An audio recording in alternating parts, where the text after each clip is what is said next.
তো আজকে আমি এতগুলো ফেবিকুইককে একটা গ্লাসের মধ্যে ঢেলে দিলাম। এবার এই সব জিনিসগুলোকে এখানে ডুবিয়ে দেখবো কি হয়। আরে বাপরে, এটা কি হলো?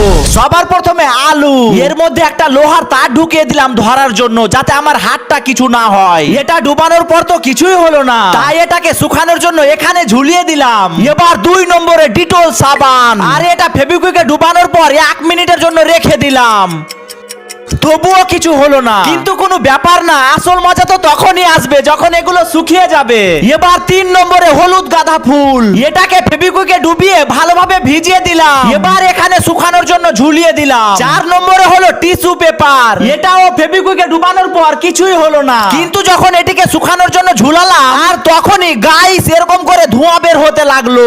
এবার সব শেষে শ্যাম্পু, এগুলোকে ফেবিকুইকে দেওয়ার পর মিশানোর চেষ্টা করলাম, কিন্তু এটিকে কোনো মতেই মিশাতে পারলাম না। আর দেখো ক্যান্ডির মতো হয়ে গেল, তাই এটিকেও এখানে শুকানোর জন্য ঝুলিয়ে দিলাম। এবার এগুলোকে 24 ঘন্টার জন্য এরকম ভাবে ঝুলিয়ে রেখে দিলাম, কালকে দেখবো কি হয়।